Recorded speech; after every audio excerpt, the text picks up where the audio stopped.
سیدنا ابراہیم علیہ السلام نے ارشاد فرما دیا باجان یہ کیا کر رہے ہو؟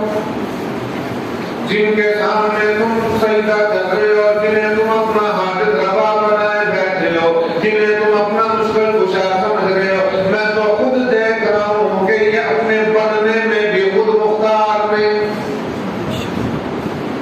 میرے گھر میں انہیں تیار کیا جاتا ہے، آپ کے ہاتھوں سے یہ تیاری کرتے ہیں، آپ ان کی صورت بناتے ہیں، آپ ان کا وجود بناتے ہیں، آپ ان کے ہاتھ پاؤں بناتے ہیں، پھر ان کے سامنے آپ کیوں جھکتے ہیں؟ جب یہ اپنے ہاتھ پاؤں بننے میں اپنے مختار نہیں تو کسی کی حاجت روائی کیا کریں گے؟ کس انداز میں اللہ کے نبی نے بات و نصیحت کرو؟ قرآن کریم کہتا ہے سیدنا ابراہیم علیہ السلام نے اپنے ابا سے دعوت و تبلیغ کا آغاز فرمایا، اپنی قوم سے دعوت و تبلیغ کا آغاز فرمایا اور قوم کو مخاطب کر کے فرما دیا اے میری قوم میں تمہیں دیکھ رہا ہوں، میں نے تمہیں جان لیا، اللہ کی ذات نے مجھے ہدایت عطا فرما دی ہے، خداوند تعالیٰ نے مجھے قلب سلیم عطا فرما دیا، میں نے اللہ کی دی ہوئی اس سمجھ والی نعمت کو دیکھتے ہوئے سمجھتے ہوئے جان لیا تم گمراہ ہو، بھٹکے ہوئے ہو، تم ایک وحدہ لا شریک کو چھوڑ کر دوسروں کے دلوں پہ جھک رہے ہو اور ان کے دلوں پہ جھک رہے ہو جنہیں خود خرید کے لے کے آتے ہو۔ اگر جب ماری جائے اللہ کی ذات جب ہدایت سے محروم فرما دے پھر انسان کچھ بھی کوئی نیک عمل نہیں کر سکتا، اللہ کی ذات نے محروم کر دیا۔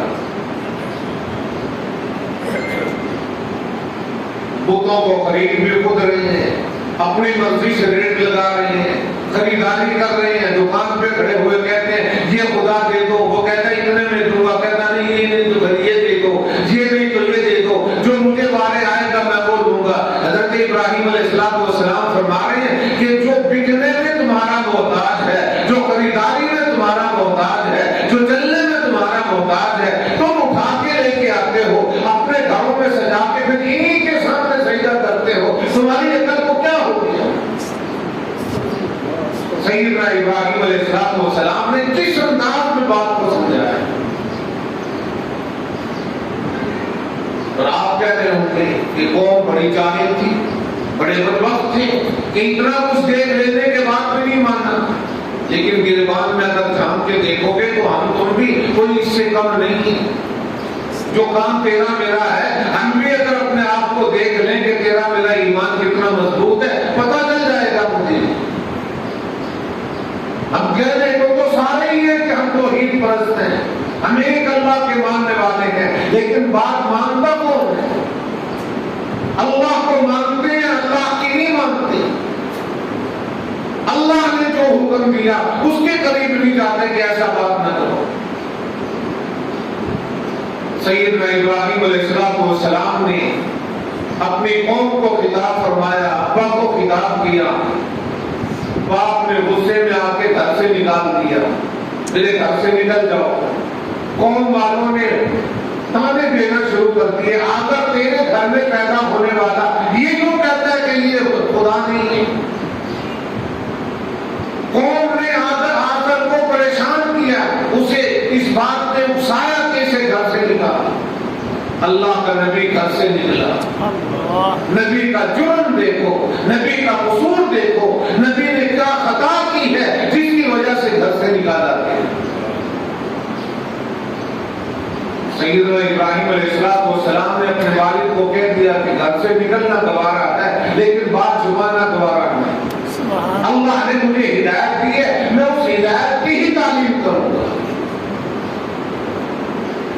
اپنے باپ کو خطاب کرنے کے بعد سیدنا ابراہیم علیہ السلام قرآن کریم نے اس واقعے کو بڑی تفصیل سے ذکر کیا ہے، فرمایا کہ اپنی قوم کے لوگوں کو مخاطب ہو کے فرمانے لگے کہ میری قوم کے لوگوں تم میری بات نہیں مانتے، جن کے سامنے تم سجدہ کرتے ہو نا، جنہیں تم اپنا دیوتا کہتے ہو، جنہیں تم اپنا خدا بنائے بیٹھے ہو، میں پھر ان کے بارے میں بھی کچھ تدبیر کروں گا۔ لک چھپ کے بات نہیں بتلا دیا کہ تم ان کی پوجا کرتے ہو، میں ان کے بارے میں بھی کوئی تدبیر کروں گا۔ وہ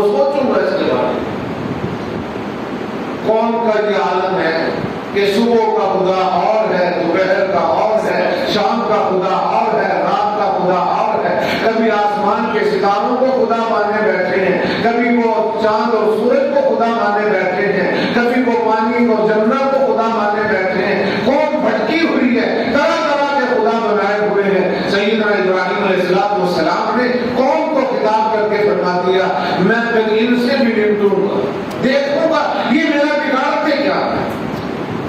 یعنی اتنا بڑا چیلنج کیا سیدنا ابراہیم علیہ السلام نے کہ انہیں کہو کہ میرا کچھ بگاڑ کے دکھاؤ، جن کے سامنے سجدہ کر رہے ہو انہیں کہو تو صحیح کہ اپنے آپ کا دفاع کرو مجھ سے۔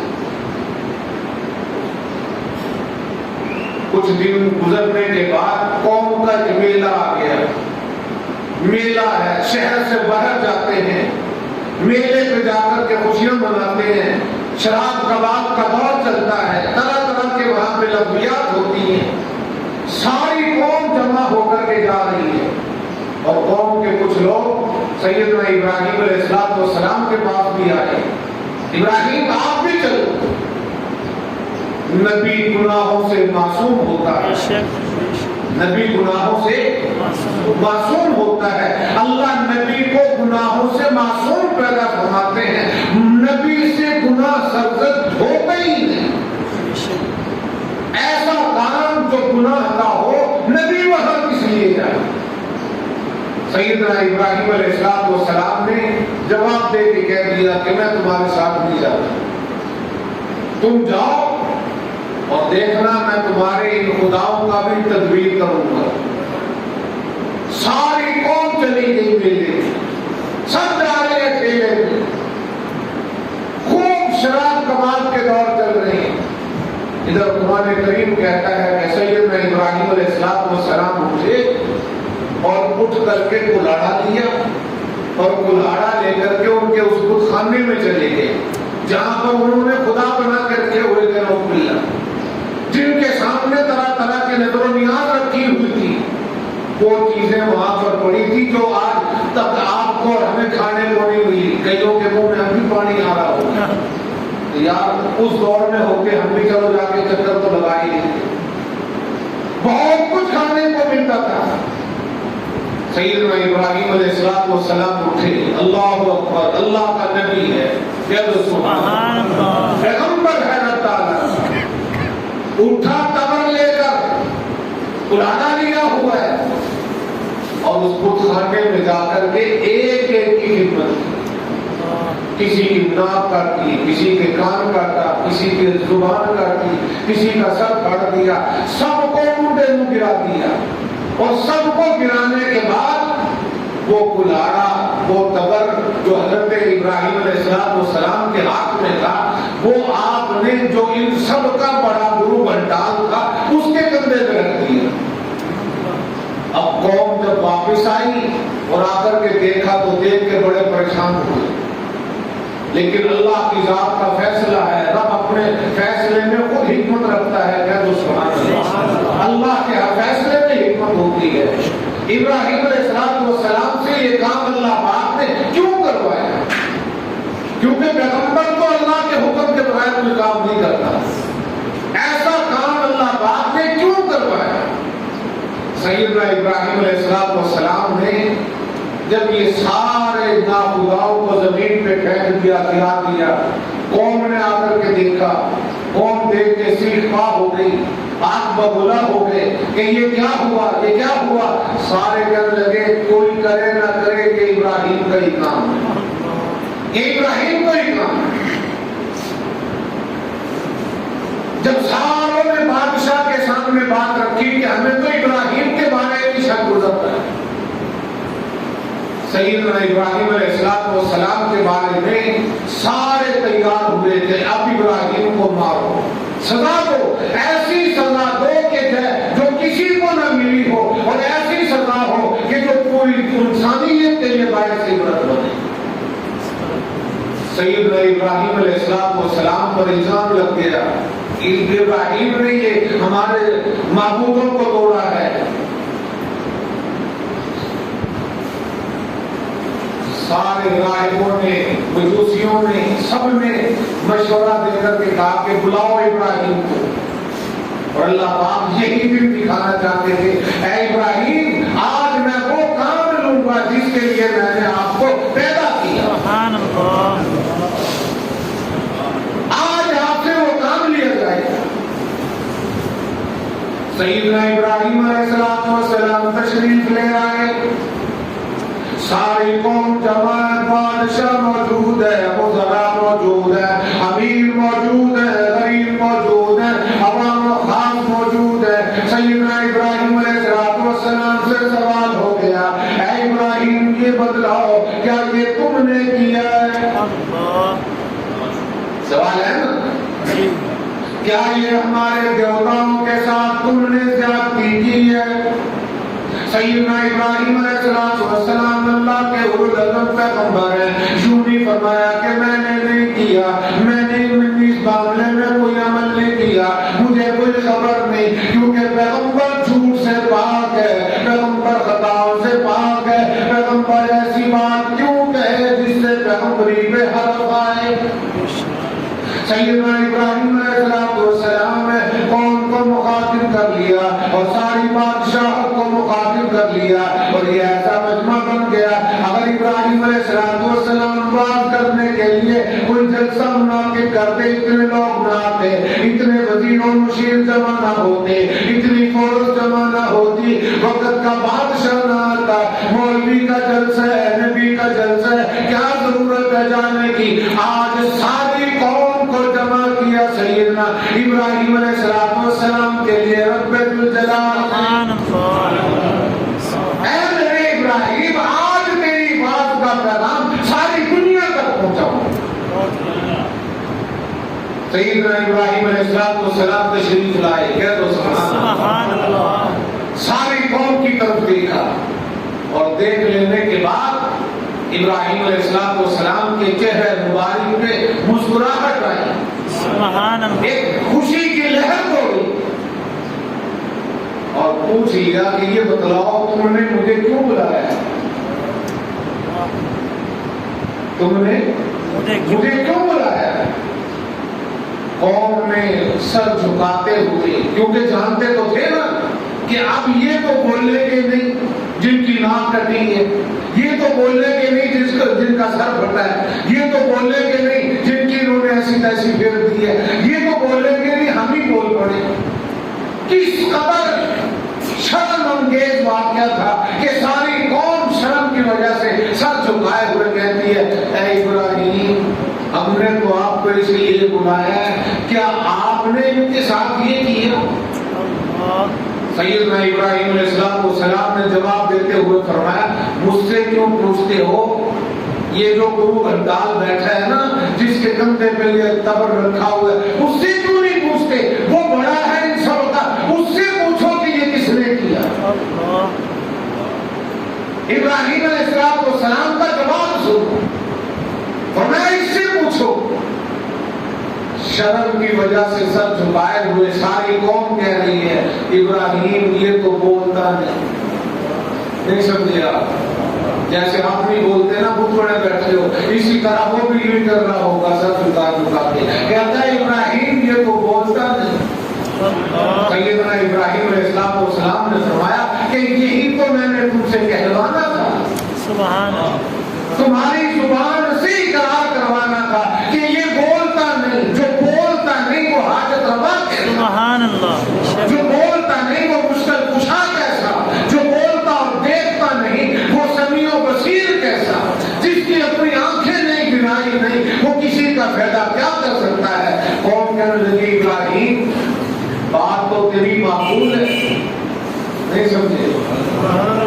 جیسے آپ لوگ کہتے ہو بولے صاحب دال کا صحیح ہے تیری، پر دیکھیں آخر قوم کا بھی نہ کر کرے برادری دی بھی حیران کو بھی کرے۔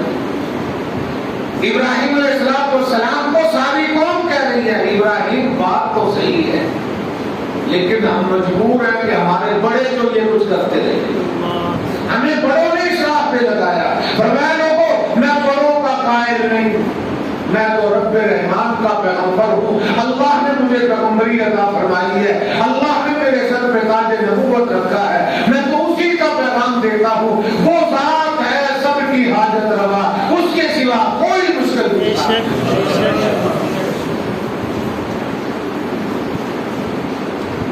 کوئی حاجت روا اور مشکل کشا نہیں، سارے سن بھی رہے ہیں لیکن اندر ہی اندر ایک دوسرے کو کیوں نہیں مار رہے ہیں؟ سن دیکھ کیا بات کرتا ہے، اور ایک دوسرے کو آگاہ کر رہے ہیں، نہیں اس سے بدلہ لینا ہے، اس کو ہمیں بڑی سزا دلوانی ہے۔ سیدنا ابراہیم علیہ السلام فرما رہے ہیں کہ تم اپنا کام کرے جاؤ، میں اپنا کام کر رہا ہوں، شاید اتنے بڑے مجمع کو میں جمع نہ کر سکتا، تم میرے بلانے پہ نہ آتے، آج تم آئے ہو تو میرا پیغام تو سن کے جاؤ، سبحان اللہ میں نے تو پیغام دینا ہے۔ سیدنا ابراہیم علیہ السلام کے لیے ساری قوم جمع ہو کر کے نمرود کے سامنے کھڑی ہوئی کہہ رہی ہے اس کو ایسی سزا دو، ایسا اس پر عقاب کرو، اس کو ایسی سزا دو کہ رہتی دنیا تک یاد رہے کہ کسی کو کیسے سزا دی جاتی ہے۔ نمرود ہے کہ لگا سزا کا تعین کرو، سارے لوگ خود ہی بول بول کے کہہ رہے ہیں اس کو ایسی سزا دے دو، اس کو یہ سزا دے دو، اسے یہ سزا دے دو۔ شیطان بھی اس موقع سے پیدا اٹھاتے ہوئے جبہ کبہ پہن کے وہ بھی سامنے آ گیا اور آگے کہنے لگا میری سنو، میں نے سارا جہان پھرا، میں نے ساری دنیا پھری ہے، آؤ میں تمہیں بتلاتا ہوں، ایسی سزا دلواؤں گا جو رہتی دنیا تک یاد رکھی جائے۔ شیطان تو عملی اپنی دشمن ہے نا انسان۔ آیا اور آگے کہنے لگا نمرود آج بھی نیس نافذ کرو کہ جتنے قوم کے لوگ جمع ہیں یہ سارے لوگ اپنے گھروں کو جائیں، جنگلوں میں نکلیں اور جا کر کے لکڑیاں جمع کریں، آگ لگاؤ لکڑیوں کو، اتنی آگ جلاؤ کہ کسی نے نہ دیکھی ہو، اور پھر اس آگ میں ہر انسان کو شریک کرو لکڑی لے کے آنے میں کہ کسی کا غصہ نہ رہ جائے، سب کے غصے ٹھنڈے ہو جائیں، اور وہ آگ جب جل جائے تو پھر ابراہیم کو آگ میں ڈال، سب کے سامنے آگ میں ڈال۔ آخر شیطان ہے نا، وہ کب چاہتا ہے کہ بندہ رحمان کا بنے۔ نمرود کہنے لگا اس بابے کی تدبیر بڑی اچھی ہے، یہ جو آیا ہے نا تھکا ہوا ماڈل پرانا پیپا، اس نے سارا جہان دیکھا ہوا ہے، اس کی بات مانو۔ اعلان ہوا سارے لوگ لکڑیاں جمع کرو، لکڑیاں جمع ہو گئی۔ مفسرین نے لکھا ہے کہ تقریباً 50 میل تک چاروں طرف لکڑیوں کا جم گھٹا اکٹھا ہو گیا، اور ساری طرف جب لکڑی جمع ہو گئی آگ جلائی گئی۔ آگ جلا کر کے اب ابراہیم علیہ السلام کو نعوذ باللہ آگ میں ڈالنے کی تیاری ہو رہی ہے۔ سزا دیکھو پیغمبر کو دے رہی ہے۔ پتہ چلا کہ سچی بات کہنا کوئی سوکھا کام نہیں، نبیوں کو کسی اور جرم کے بدلے نہیں، بات حق کلمہ حق کہنے کے جرم میں ہر سزا سے دوچار ہونا۔ سیدنا ابراہیم علیہ السلام کے لیے آگ جل گئی۔ علماء نے لکھا ہے کہ اتنی آگ تھی کہ آسمان پہ فضا میں اڑنے والے پرندے بھی اس میں بھسم ہو گئے، اس قدر آگ بلند ہو گئی۔ آگ جب بلند ہو گئی اب فیصلہ ہوا کہ ابراہیم علیہ السلام کو آگ میں ڈالو۔ آگ میں تو ڈالے پر ڈالے کیسے؟ تدبیریں ہو رہی ہیں، کوئی کچھ کہہ رہا ہے کوئی کچھ کہہ رہا ہے۔ جب سب کی رائے ختم ہو گئی تو پھر وہ ملعون آ گیا، وہی چپے کپے والی سردار آیا اور آگے کہنے لگا کیوں پریشان کھڑے ہو، میں جہانگیردہ آدمی ہوں، مجھ سے مشورہ کرو۔ پوچھا گیا کہ ابراہیم کو آگ میں کیسے ڈالیں؟ آگ تو 50 میل تک پھیلی ہوئی ہے، اور آگ کے سینٹر میں ابراہیم کو ڈالا جانا چاہیے تاکہ سارے لوگ دیکھیں۔ اس ملعون نے پھر مشورہ دیا، مشورہ دے کے کہنے لگا ایسا کرو، ایک تمبورا بناؤ، ایک جھولا بناؤ، اور اس جھولے کی 2 سائڈوں پہ رسیاں باندھ کر کے قوم کو کھڑا کرو کہ قوم ان کو پکڑ کے کھڑی ہو، اور ابراہیم علیہ السلام کو جھولے میں بٹھا کر کے زور سے دھکا دو تاکہ آپ کے وسط میں جاتی گرے۔ اس طریقے سے آپ میں ڈالو۔ سیدنا ابراہیم علیہ السلام یہ ساری باتیں سن رہے ہیں۔ قربان جاؤ نبی کے حوصلے، سبحان اللہ، کس قدر نبی کا حوصلہ ہے، چیخے نہیں، چلائے نہیں، بھویلا نہیں، آہو بکار نہیں۔ ابراہیم علیہ السلام دیکھ رہے ہیں کہ میرا ابا بھی انہی لوگوں میں کھڑا ہے جو مجھے دھکا دینے والے ہیں، میری قوم بھی انہی لوگوں میں کھڑی ہے۔ اور انسان کو بڑا دکھ ہوتا ہے اس وقت میں کہ جب کسی آزمائش میں کوئی اپنا شریک ہو جائے، پھر بڑا دکھ ہوتا ہے، اور کوئی تو اور تو کوئی مجھے جو مرضی کہے پر تم تو میرے ساتھ یہ بات نہ کرتا۔ جس کو انسان نے بوتل پلائی ہو، چائے پلائی ہو، اسے کہتا ہے کہ یار شرم کر، تجھے تو حیا آنی چاہیے تھی نا۔ سیدنا ابراہیم علیہ السلام سب کو دیکھ رہے ہیں۔ ابراہیم علیہ السلام سے قریب کھڑا ہونے والا پوچھ رہا ہے، ابراہیم یہ تو بتلاؤ کیا تمہیں معلوم ہے یہ آگ کس کے لیے جلائی گئی؟ سیدنا ابراہیم علیہ السلام بڑے مدبرانہ انداز میں بڑے حوصلے سے جواب دیتے ہوئے ارشاد فرما رہے ہیں، مجھے معلوم ہے اس میں مجھے ڈالا جائے گا۔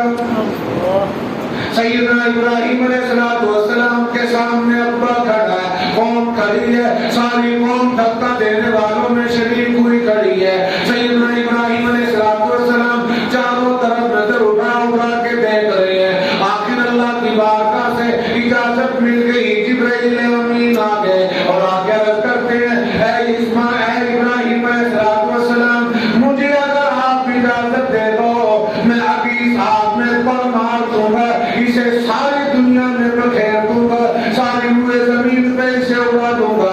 آپ اگر انشاءاللہ فرما دو میں ابھی یہ کام کرنے کو تیار ہوں۔ جواب ابراہیم علیہ السلام ارشاد فرماتے ہیں، اے جبرائیل کیا میرے رب کو پتہ نہیں میں اس رب کے سوا کسی اور سے مدد مانگنے کو ہرگز تیار نہیں۔ اے ابراہیم علیہ السلام اجازت دے دو، یہ میکائیل کھڑے ہیں اور میکائیل کے رد کر رہے ہیں، اے ابراہیم اجازت دو تو بارش برسا دوں، بارش برسا کے ساری آگ کو ٹھنڈا کر دوں۔ حضرت ابراہیم علیہ السلام نے فرمایا کہ او میکائیل تجھے آنے کی کیا ضرورت پڑ گئی؟ کیا میرا رب نہیں دیکھ رہا ہے؟ جب میرا رب دیکھ رہا ہے میں اس کے سوا کسی اور سے مدد کیوں مانگوں؟ سبحان اللہ، یہ ہے نبی کا حوصلہ، یہ ہے نبی کی بردباری۔ ساری قوم نے دیکھ لیا ابراہیم علیہ السلام فرشتوں سے مدد نہیں مانگ رہے۔ ابراہیم علیہ السلام کے اس منظر کو دیکھنے کے لیے اللہ پاک نے آسمانی فرشتوں کو متوجہ کر دیا، فرشتوں آ جاؤ، تم ہی تو کہا کرتے تھے اے الہ العالمین انسان کو پیدا نہ کر، انسان دنیا میں دنگا کرے گا، یہ جا کر کے خون بہائے گا، یہ جا کر کے فتنہ فساد برپا کرے گا۔ میرے ملائکہ آؤ نہ ذرا میرے بندے ابراہیم کا تو حال دیکھو، وہ کس حال میں مجھے یاد کر رہا ہے۔ فرشتوں کو اللہ گواہ بنا رہے ہیں۔ سیدنا ابراہیم علیہ السلام کو منجیل میں بٹھا دیا گیا، منجیل میں بٹھا کر کے دھکا دینے کی تیاری ہو رہی ہے۔ پوچھنے والا سوال کرتا ہے ابراہیم اب کیا بنے گا؟ کہنے لگے کوئی ٹینشن نہیں، کوئی پریشانی نہیں، میرا رب علیم بذات الصدور ذات ہے، میرا ایمان ہے جو ماں کے پیٹ میں میری نگہبانی کرتا ہے وہ آج کے وقت میں بھی میری مدد کرے گا۔ سبحان اللہ، مجھے اس پہ یقین اور ایمان ہے۔ سیدنا ابراہیم علیہ السلام کو جھولے میں بٹھا کر کے شیطان کے مشورے پر ساری قوم نے دھکا جو دیا، ادھر دھکا دینا ہی تھا، عرش بری سے آواز آتی، سبحان اللہ، بولا ہے وہ ذات، بولی ہے وہ پروردگار عالم کی ذات جس پر ابراہیم کا ایمان تھا۔ اللہ پاک نے آپ کو مخاطب کر کے فرما دیا قُلْنَا يَا نَارُ كُونِي بَرْدًا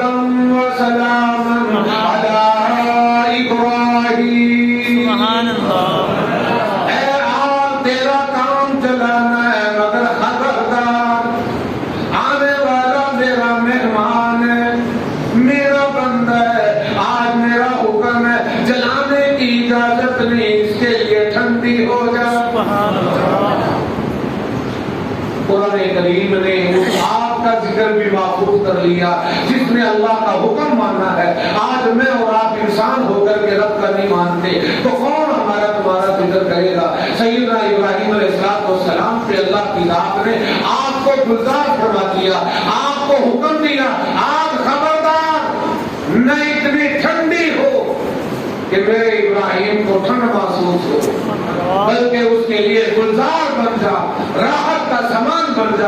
میں دنیا والوں کو دکھانا چاہتا ہوں کہ جو مجھ پر بھروسہ اور ایمان رکھتا ہے میں اس کی یوں مدد کیا کرتا ہوں. اللہ ہم سب کو ایمان کامل نصیب فرمائے, پروردگار عالم ایمان کی دولت سے زندہ رکھے, ایمان کی دولت میں خاتمہ فرمائے. اللہم صلی علی محمد وعلی آل محمد كما صليت على ابراهيم وعلى ال ابراهيم انك حميد مجيد. اللهم بارك على محمد وعلى ال محمد كما باركت على ابراهيم وعلى ال ابراهيم انك حميد مجيد. ربنا آتنا في الدنيا حسنة وفي الآخرة حسنة وقنا عذاب النار. ربنا لا تزغ قلوبنا بعد إذ هديتنا وهب لنا من لدنك رحمة إنك أنت الوهاب. اے اللہ اپنے فضل و کرم سے ہم سب کی حفاظت فرما. یا اللہ ہمیں ہر قسم کی آزمائش سے محفوظ فرما. پروردگار عالم ہم سب کو ایمان کی دولت سے مالا مال فرما. یا اللہ ایمان کی سلامتی سے تو تندرستی, عزت و عافیت اور اپنی حفاظت والی زندگی عطا فرما. اے اللہ آپ نے ایمان کامل پر نصیب فرما. پروردگار عالم تمام روحانی جسمانی بیماروں کو شفائے کلی عطا فرما. یا اللہ جو دوست مقروض ہیں قرضوں کی ادائیگی کے اپنے خزانوں سے انتظام فرما. یا اللہ جو بے روزگار ہیں اس کے حالات میں خیر و برکت عطا فرما. جو بے اولاد ہیں مالک کائنات اولاد صالح نبینا عطا فرما. اے الہ العالمین جن جن دوستوں نے دعاؤں کے متعلق کہا جو نہیں کہہ سکے یا اللہ سب کی زندگیاں بنا, سب کی ظاہری باطنی پریشانیوں کو دور فرما دے. یا اللہ ملک میں ہونے والی کمر توڑ مہنگائی سے ہم سب پریشان ہیں. پروردگار عالم ہم سب کے روز رزق میں خیر و برکت عطا فرما. یا اللہ رزق حلال واسع نصیب فرما. الہ العالمین ملک کی داخلی خارجی سرحدات کی حفاظت فرما. اے اللہ شر سے بچا, شریر سے بچا. یا اللہ مفسد سے بچا, فساد سے بچا. اے اللہ زبان دراز سے بچا, زبان درازی سے بچا. یا اللہ پوری امت مسلمہ کی جان مال عزت آبرو ایمان کی حفاظت فرما. اپنا ایمان کامل کا نصیب فرما. ربنا تقبل منا انك انت السميع العليم وتب علينا انك انت التواب الرحيم. صلی اللہ تعالی علیہ وعلى آلہ وصحبہ اجمعین.